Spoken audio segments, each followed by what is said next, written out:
Hasn't it been good during these past months to have so many interesting things to engage us on our screens when we have been so restricted in our gatherings?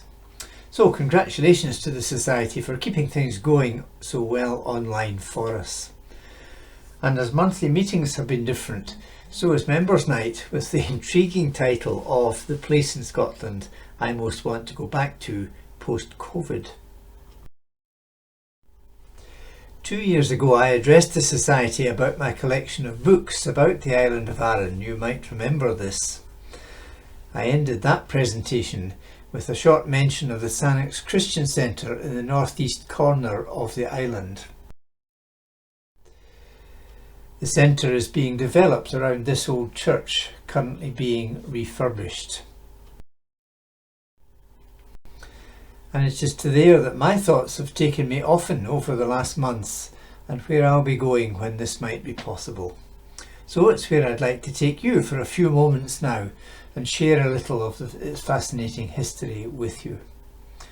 And with the snowdrops beginning to emerge just now, pointing forward to spring, perhaps they can serve as pointers too to better things to come in the year ahead.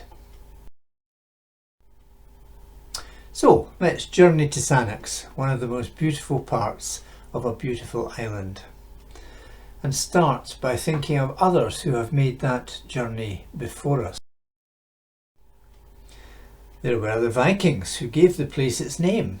Sannox, or Sandvik, meaning Sandy Bay, is one of the many Norse place names on Arran. All up and down the western coast of Scotland, the place names are a mixture of Gaelic, Norse and English, illuminating the ever-changing history of these coasts and islands. We hear most famously of their attacks on the monastery in Iona from the year 794 onwards, but other parts suffered also. There have been 2 Viking graves found in Arran, bearing witness to violent and troubled times, but having arrived as marauders, they stayed as settlers. Earlier, Christianity had already come, with the Celtic saints bringing a quite revolutionary spiritual understanding, first to Ireland and then across to Scotland. Place names on Arran bear witness to St Brendan, St Patrick, St Donnan, St Bridget and St Columba, but it was St Molio or Malasha who was the principal missionary to Arran, living in a cave on Holy Isle. He was born in Ireland but came to Scotland, subsequently returning home and becoming abbot of the monastery of Old Leighlin, dying around 639 AD. Then much later in 1800, 2 men arrived on Arran, John Campbell and James Haldane, who was 37 years old at the time. James and his brother Robert were from a wealthy and aristocratic family owning Airthry Castle, now the administrative centre of Stirling University. They had served in the Navy and in the East India Company, but latterly chose to devote their years to evangelistic work around the Highlands and Islands of Scotland. Most noticeably, they supported preaching in Gaelic rather than suppressing the native tongue, as was the policy of the established church at the time. The 1800 mission to Arran started a series of visits, and in 1805 spiritual revival broke out, with very considerable numbers of people affected, especially at that time in the Sannox area, and as a result a congregation was formed. The first minister, Alexander Mackay, was appointed, a young man in his 20s. Here he writes of his early experiences. All the services were conducted in the open air. There was no chapel erected then. We were quite inured to the holding of our meetings for public worship in the field.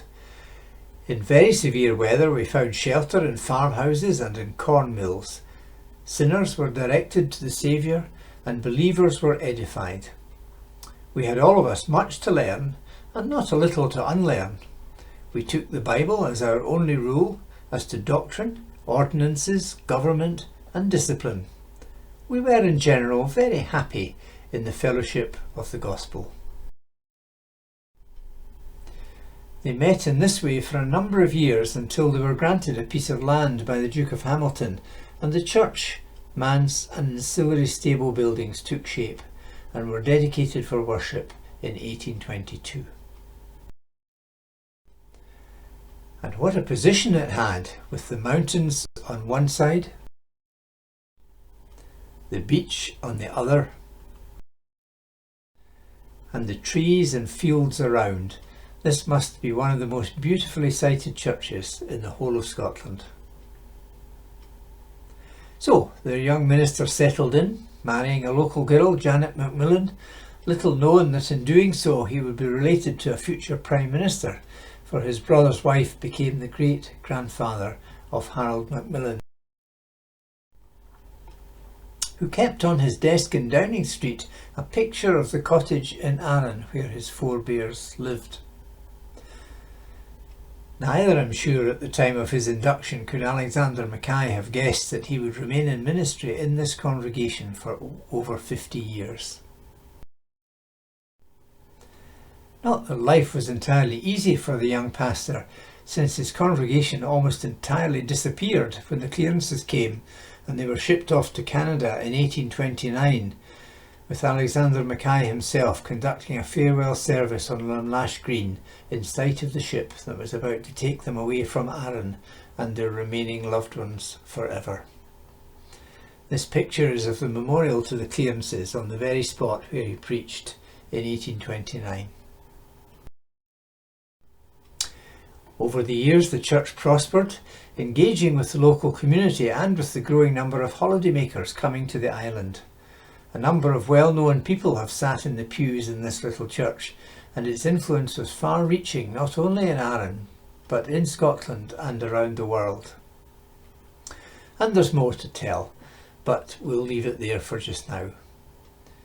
So many have come, the Vikings, the Celtic saints, the preachers and ministers, and in 2012, just 10 years ago, the site was acquired by the new charity, the Sannox Christian Centre,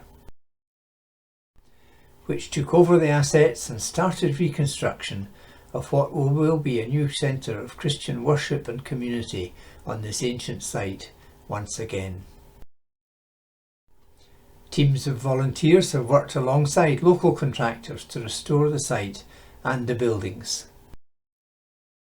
The old cottage now contains comfortable ensuite accommodation for guests, and the church has been completely refurbished to provide a space where larger events can be hosted and the local community can once again enjoy the facilities of their old church, which they hold in considerable regard.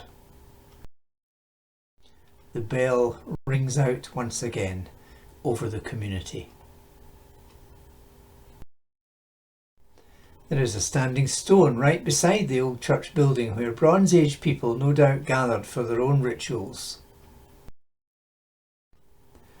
And the new Celtic cross reminds today's visitors of the hundreds of years of Christian worship on the site.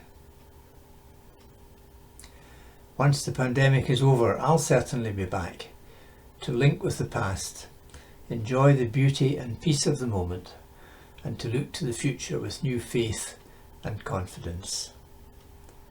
Thank you.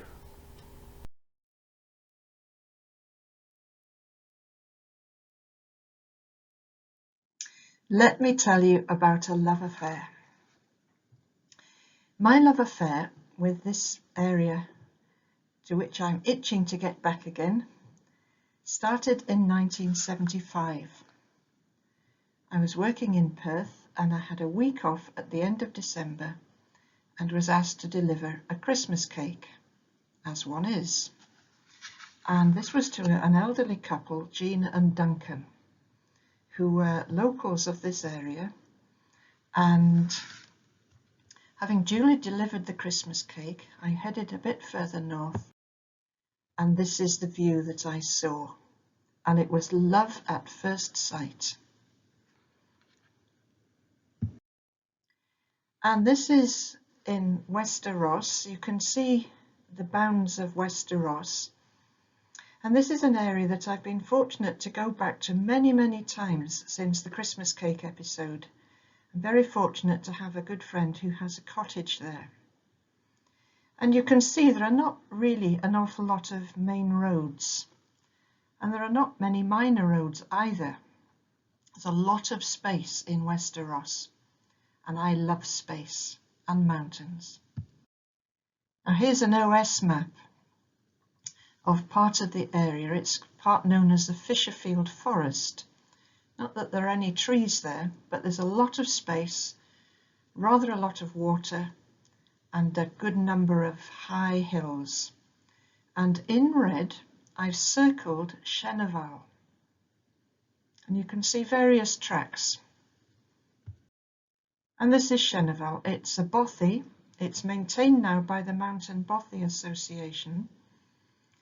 It was built in 1891, and the builders left one November day, and the next day, Colin MacDonald, who was the newly appointed stalker of the Dundonald estate, with his wife and small boy, arrived by boat from along the nearby loch.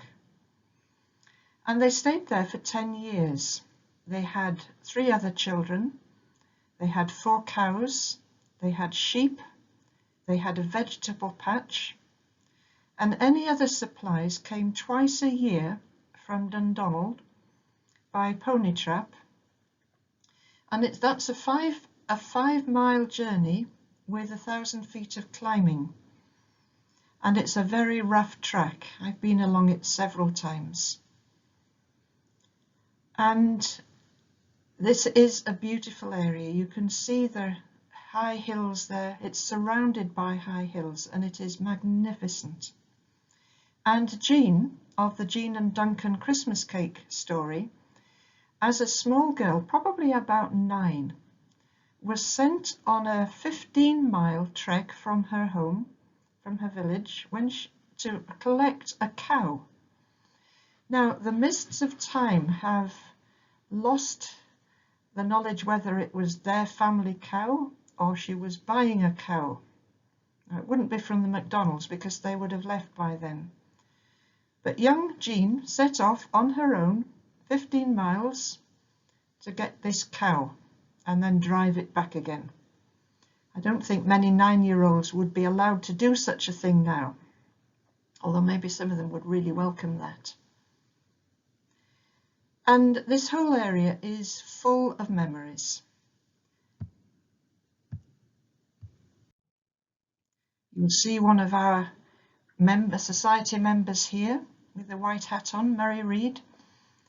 And this is on the top of a Corbett, and that was a jolly long walk, but a magnificent day, and you can see the view.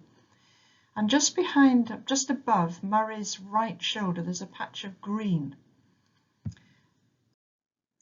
And this is where another member, John Jackson, and his wife Marjorie and I camped on our way to climb a couple of hills even further from the main road. We got there by boat. Now this is the Fian Loch. This is not the same loch that Cheneval's on, although it is very much in the same area. And you can see what a glorious day that was. Of course, the sun always shines in Westeros. You would appreciate that. And apart from hills, there are other things that are interesting. This chapel, there's been a religious site here since the 6th century, and it was founded by Columba or his monks coming from Iona. And then the chapel here, this is the ruin obviously, was built in medieval period, and worship only stopped in maybe about 200 years ago. The graveyard is still active, as it were, and there are lots of interesting historical things in this area. Now, I'm very fortunate to have a viola. It's a beautiful instrument, and it was made here at Scorraig. And this is where Alan Bevitt has his workshop. He's been here quite a few years now, and the only way to get to Scorraig is along a 5-mile track there and back 5 miles there and 5 miles back, or there's a post boat which goes 3 times a week. And Alan is a very interesting guy. He's basically a physicist, and he researched the aging of string instruments, and has found a way of making them sound very mellow, even young instruments. And in the back of his garden, back behind the workshop, he has a spruce tree which he got in the Dolomites, in a forest there. And in the Dolomites, the climate is such that the trees produce concentric rings, and it's that symmetry which is necessary for producing good stringed instruments. So if I have problems with my viola, this is where I have to go, and it's no hardship, I can assure you. And there are 2 places that that present a challenge, shall we say, that I've never been to. The first is Grunard Island, which was the site of a biological warfare experiment in cooperation with Porton Down, and they very kindly sprinkled anthrax spores all over the island in 1942. They left 8 sheep there who promptly died of anthrax a few days later, which is horrific, isn't it? And then it was decontaminated the decontamination started in 1986, and it took 4 years. And I remember big, thick orange tubes being fed over from the mainland, which contained the formaldehyde. But I've never been to the island, and I'd love to go. There are sheep there, alive. And you know, I've never climbed Solvin. I tried, I got stuck in a gully, and discretion being the better part of valour, I came back down again. But that would be another reason for going back, the challenges that remain. So an area of great beauty, an area with very happy memories. And when lockdown's finished, I'll be there, I hope.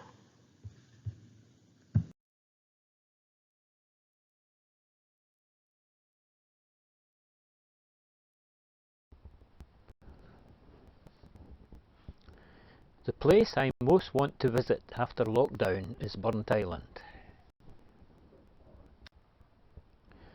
The main reason is that my son lives there, but there is now a new reason for visiting the historic railway station at Burnt Island, because it has recently been honoured by the unveiling of a red wheel plaque, indicating that it is a prime site of historic transport interest in Scotland.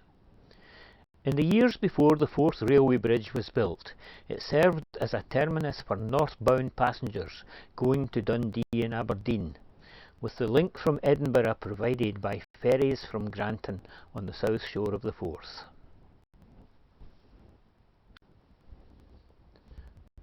Over the last 10 years or so, the National Transport Trust has been erecting red wheels in different parts of the UK.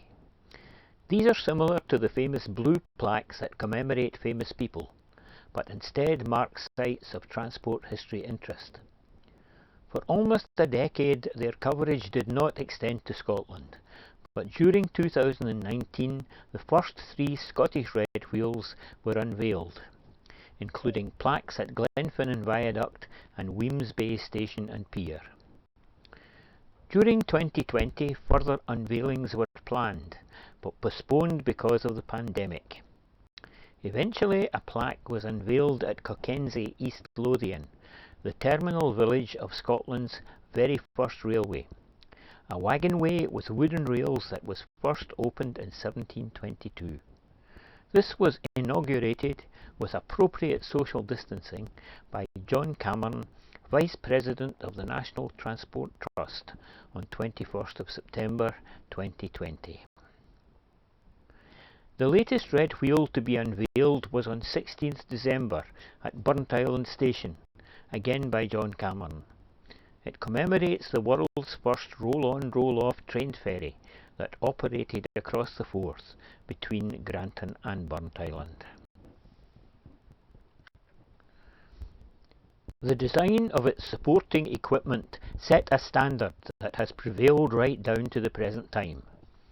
It consisted of a 24-wheel rail-bearing cradle that could be moved up and down a sloping quayside according to the tide, before transferring goods wagons to the waiting ferry, which was also provided with rails.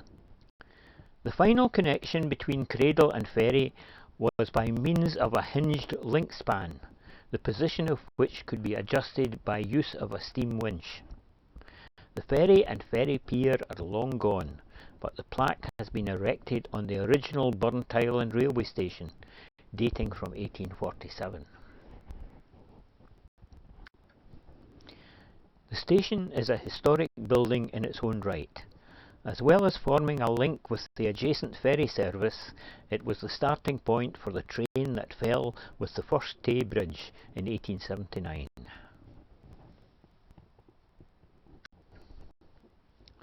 This is the locomotive that left Burnt Island Station with its train on the afternoon of 28th December 1879 and fell with the first Tay Bridge.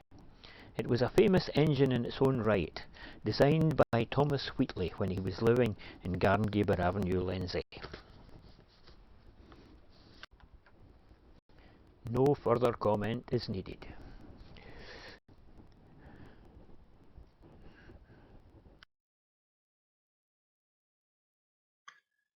Good afternoon, everybody. My name is Murray Reid, and my favourite place in Scotland that I want to go back to as soon as they let us in go over is Culzean Castle and Country Park. Now, I'm sure this is a place that many of you will be familiar with, but if you aren't, or if you've not been there for a while, perhaps I can persuade you that this is definitely a place worth revisiting, or time indeed. It's a National Trust for Scotland property. It's on the Ayrshire coast, south of Ayr, north of Girvan. Have been the home of the Kennedy family, who are the Earls of Cassillis from time immemorial, really. And the large estate, the house has been of some sort, has been there since at least the 1400s, probably earlier. And the present house, which you saw in the previous photograph, was designed by Robert Adam, one of Scotland's greatest architects, and built from the 1770s, 1790s as a neoclassical mansion house. So it's not a castle really at all. It's a big dwelling house designed to display the wealth and status of the owners, and it certainly does that. I think it's most impressive. But the castle and the grounds were eventually handed over to the National Trust for Scotland in 1945, and the grounds were declared first Country Park in 1969. You probably can't see behind my head there, but the country park itself is generally open all year. The house from Easter to October, the usual tourist season, in other words. So why should you want to go there? Well, it's this beautiful, absolutely stunning location on the Firth of Clyde, on the cliffs overlooking the sea, views to Arran, down to Ailsa Craig, all up and down the Firth, absolutely beautiful. It's always nice to get some sea air. I particularly enjoy that, and this is a great place to go and get it. For the historian, there's the house itself with the history of the family and how that sits in the history of Scotland. Guided tours around that and lots of interesting stuff inside. It's a beautiful house, as you can see, and the inside is just as good as the outside. For the gardener, there's formal gardens round about, there's an orangery, and there's a walled garden, a big walled garden with extensive collections of flowers in all seasons, vegetables, lots of shrubs and plants, things there. So yeah, there's a lot there.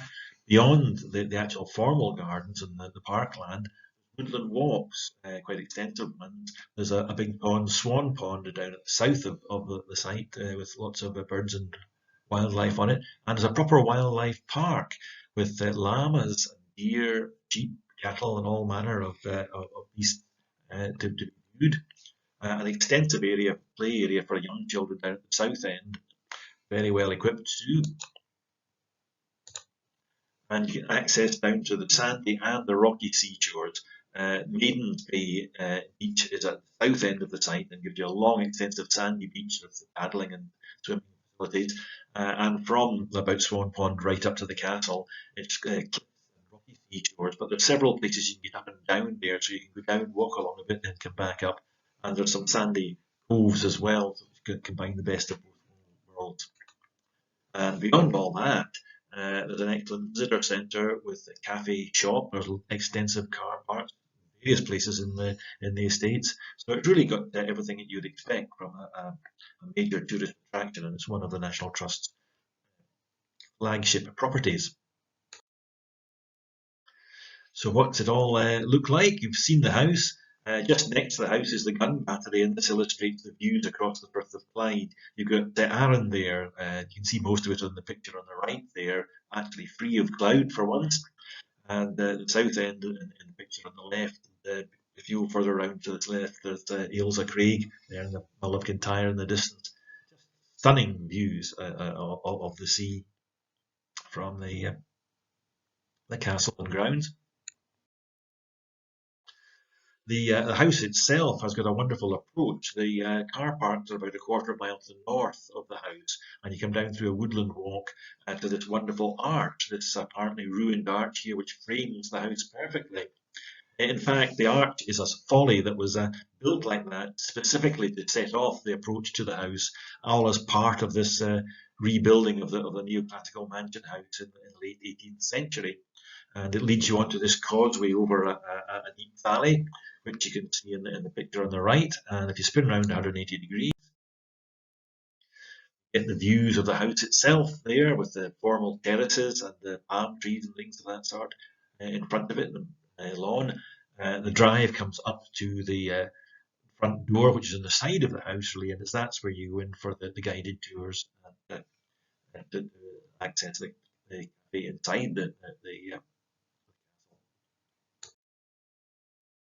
Now, as we're on the Firth of Clyde here, open to the southwest in the Gulf Stream, spring comes early in the sheltered parks around here, and in the walled garden and in the parkland round about, we get magnolias and various rhododendrons in various shapes and sizes and colours, which come into bloom early and give you a wonderful display, which really lifts the soul. These were taken in April 2 years ago, so I really would like to go back down in April this year and see if this year's display compares, where it really lifts the spirits after the long winter. At the other end of the season, we've got the Swan Pond and showing you the autumn colours in the woodland, with the fringes along the outer edge of the estate, and the autumn colours in the trees and the mature parkland there. That's the causeway that leads up to the castle entrance on there. So it's really a place for all seasons. It's not just something for the school holidays in the summer, and it's actually often quieter in the spring and autumn as well. The visitor centre there, it was built in the old farm building which were refurbished and done in this neoclassical style at the same time as the mansion house. So you've got this lovely architecture, you've got these wonderfully framed views there, and you've got the modern facilities with the cafe there on the right and the shop and all the other facilities, and the car parks are just across the way from there. So it's got all the facilities you would expect of a top-notch tourist attraction. Good access by road from Glasgow and Kirkintilloch. If you wait till the rush hour's over, you can get down through Glasgow on the motorway down the M77, and just the last bit through Maybole is a little bit slower, but you can get there in an hour and a half, and have plenty of time to have a good look around and come back in time for your dinner. Great place to get fresh sea air and refresh the soul. Something for everyone: the historian, the gardener, the walker, the wildlife enthusiast, the children wanting to play on the beaches and that. So really, what not to like? I certainly like it, and I'm longing to get back there as soon as the restrictions are lifted. Hopefully I've enticed you to sort of go back to it if you've been before, or go for the first time if you haven't. So thank you very much for watching, and I hope you enjoy the rest of the presentations.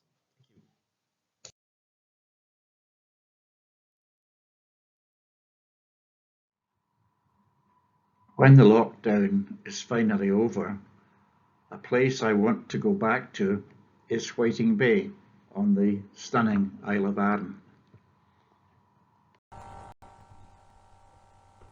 I paid my first visit to Whiting Bay in August 1952 just after my 6th birthday. We stayed in a boarding house at Sandbraes. Whiting Bay had its own pier at that time. For the next 10 years we landed at Whiting Bay and not at Brodick. Our last crossing from Ardrossan to Whiting Bay was made on the 1st of July 1961, the day Princess Diana was born. Whiting Bay Pier closed later that year. Beside me on the beach in 1953 are my gran Violet Finlayson, known as Danny, and her son Geoffrey. In 1953 we rented this house, Little Benview, for the month of August. I played cricket in the garden with the Black brothers, one of whom later represented Scotland. I returned in 2007 with my friend Neil McCorkadale, seen here, and Benview had changed a lot. No more outside toilets and oil lamps, all mod cons. In 1954 we moved along the top road to Lindower on the edge of Glen Ashdale. It had an indoor toilet and electricity. We listened to the Empire Games from Vancouver on a rented radio and heard Roger Bannister break the world mile record. We took Lindower for the next 15 summers and again in 1973. This photo was taken on 22nd July 1956, which was my 10th birthday. My mother was very kind, but she did have a wicked sense of humour. The following year I cycled round Arden with my Lindsay friend George Carruthers, who was based at Kildonan. We covered the 55 miles in around 8 hours, which is not bad for two 11-year-olds. Fast forward to 22nd of July 1962 and my 16th birthday. Strange gear for a seaside holiday. What a spiv. All that's missing is a cigarette. Actually, I just bought 20 fags in the village and arrived home smoking one. This is my dad, who is quite a rare visitor to Whiting Bay. So rare that there are no Arden photos of him. This one was taken in the back garden of our Lenzie home before Dr. Bankier built his house. You've already seen my Uncle Jeff on the beach beside the pier. He and my gran lived with us in Lenzie. A history lecturer at Glasgow University, Jeff was fast becoming my role model. I loved his Morris Minor, which was the first decent car our family had owned. Last year I bought a DVD on the Morris Minor, definitely an anorak in the... My mum's sister Marjorie Weir was part of our extended Arden family. The redhead in the picture is her son Alistair, who was 10 years my junior. On the right is David Ross, Marjorie's future son-in-law.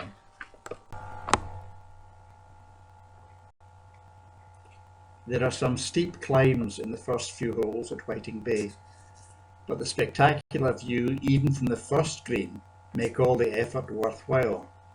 In 1986, Alistair, David and I competed over 3 days for the Danny Cup in honour of my gran, who died in 1972. A different person had the best score each day. My best score at Whiting Bay is 63, first achieved when I was 19. In 1967, golf gave way to girls. I met Eilish Vaughan Lishy at Glasgow University in February of 1967, and she joined us in Arden for the next 4 summers. We got engaged in September 1969 and graduated the next year. This is Lishy with 2 children who sadly are not mine. We split in February 1971. Lishy and husband Brendan Harkins had 4 children. Lishy died in 2006, but I am in touch again with her 4 fantastic siblings.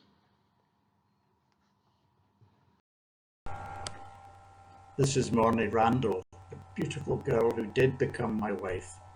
She graduated with first-class honours in 1970. Morny, Lishy and I all became history teachers like my Uncle Jeff. The cat belonged to Jeff, who called her Janet. after the housekeeper in Dr. Finley's casebook. Mornay sadly died in the year 2000. Mornay and I had 3 children, Kirsten, Roslyn and Christopher. This photo was taken at Purn Mill in Arden in 1982.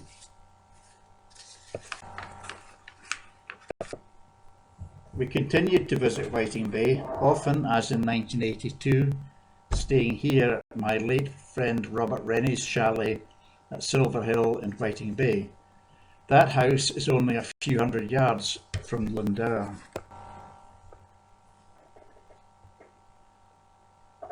This is a fairly recent photo of our 3 children. All have partners, all have followed their parents into the teaching profession. My last visit to Whiting Bay was literally accidental. I was with the Waverley when it hit Brodick Pier on 3rd September last year.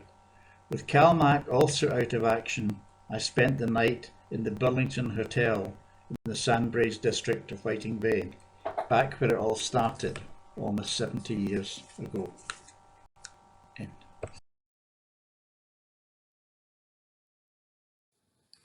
The place in Scotland I most want to return to post-COVID is Lenzie.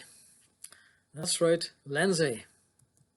Not anywhere in Lenzie, but to the Varian Garden Railway. And I realise in saying this, I'm admitting to one of my guilty secrets.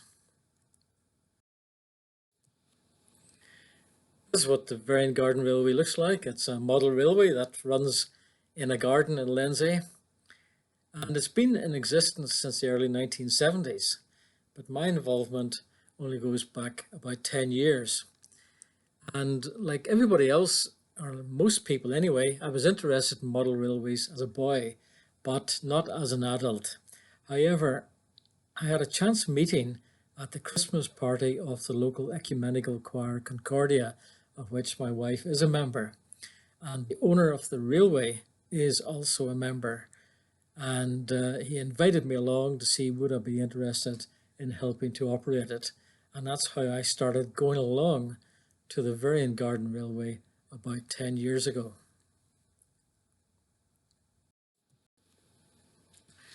I must get technical for a moment or two and say something about what's known as the gauge. The gauge is the distance between the rails of the track and indicates the scale to which the railway has been modelled. Now, almost everybody who got an electric train set in the 50s, 60s, 70s, so on, as a present, it was probably 00 gauge, where the track width was 16 millimeters. And that's represented here by the smaller locomotive in the 2 photographs. And it was one that I got back in the early 1960s.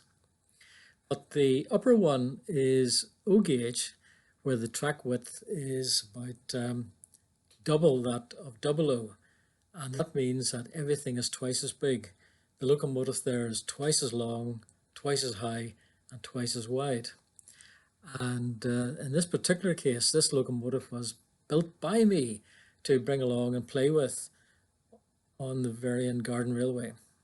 So a no gauge system is much more suitable for use outside. Well, the map on the left shows the route that is represented. The journey can go from Glasgow through Stirling, Perth, where the track divides to go to Inverness directly, or to Inverness via Aberdeen and Elgin. And there's also a branch to Dundee. So while the layout looks very simple in the left-hand map, on the ground is much more complicated because the best use has to be made of the space at the front and the back of the house. So Glasgow Buchanan Street is inside the house, but the other main stations, Inverness, Perth, Elgin and Aberdeen, are in 4 sheds towards the back, and the track loops around on itself to increase the journey time, and also travels up and down both sides of a tennis court at the back of the house. It's also elevated at about waist height, but in some places it runs above head height.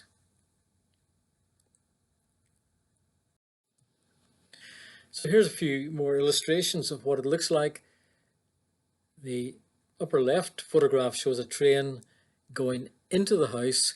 It will travel along the viaduct, and then it will go through an opening in the porch at the front of the house, then through the windows and on into Glasgow Buchanan Street Station. The lower right-hand photograph shows a tennis court at the back of the house and two of the sheds. These two represent Inverness and Perth, and then some bits where the track is looping around, but it also is travelling up and down both sides of the tennis court at the back. And there's a couple of photographs there which also show the train running along the side of the fence at the tennis court.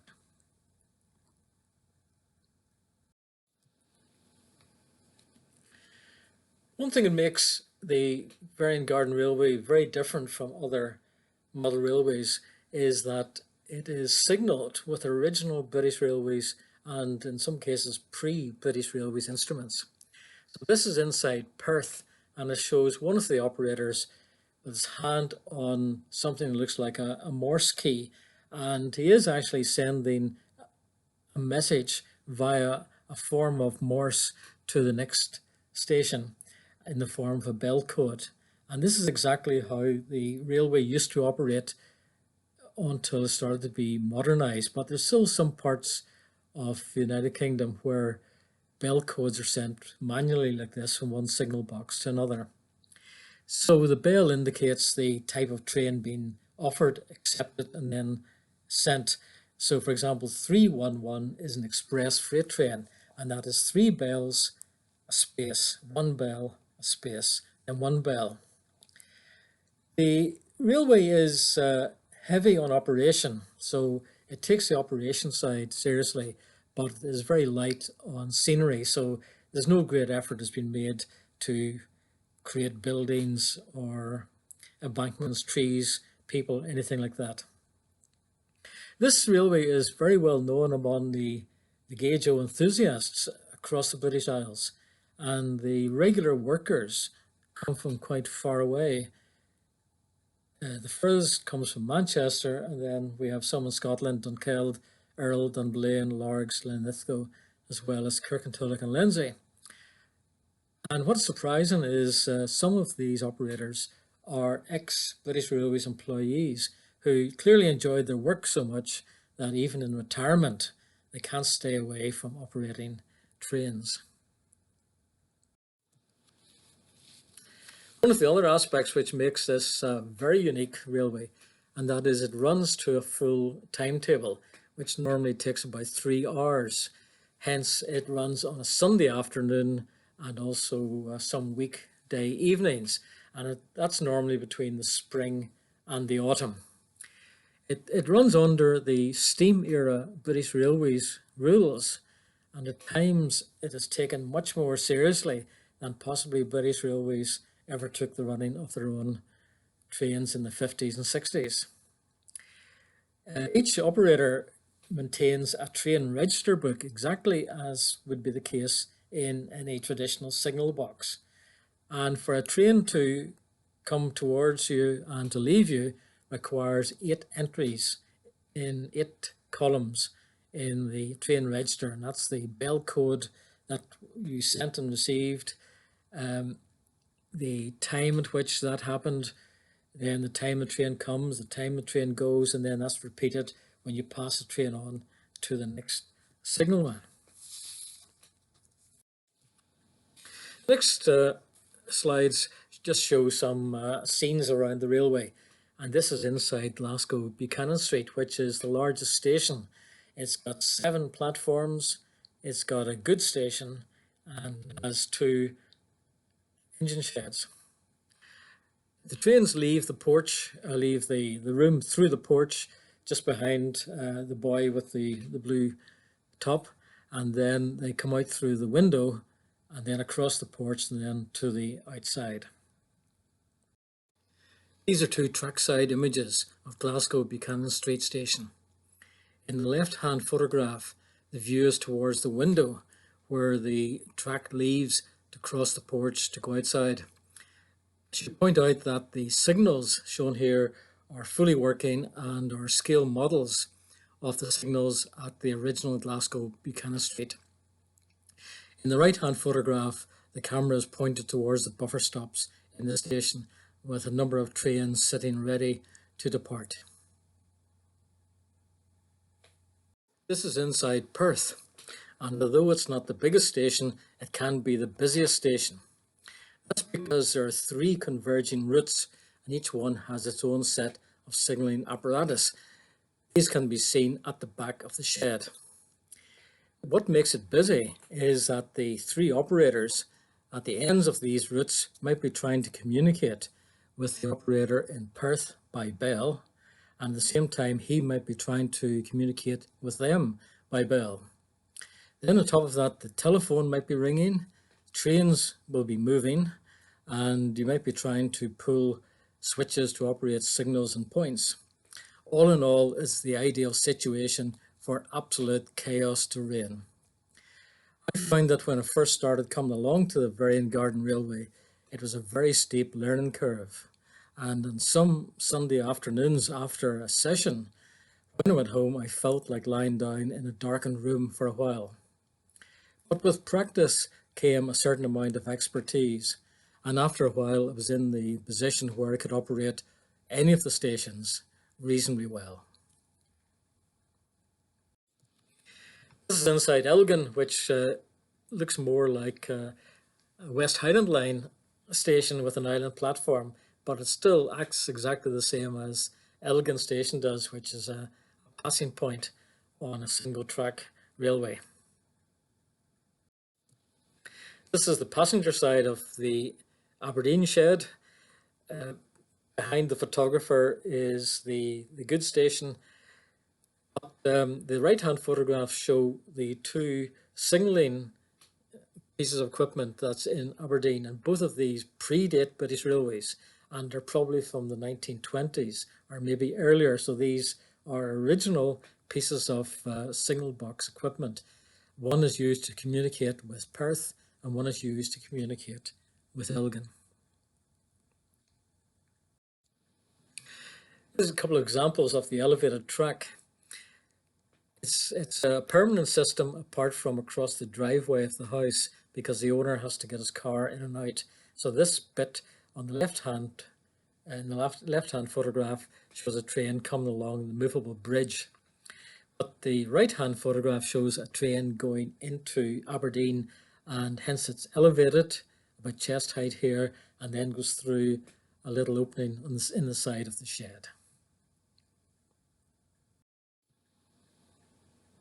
So why did I choose this as the place in Scotland I most want to return to post-COVID? Well, it's been something I've been doing for about the past 10 years. In nice sunny Sunday afternoons, summer evenings as well. But it didn't run last year at all because of the pandemic. It last ran in November 2019. Hopefully, it will run again this coming spring. But when it does run again, it will indicate to me that life has started to become normal again, and we're able to get out, mix with other people, and to enjoy the things that we used to do before the virus came. Thank you for listening.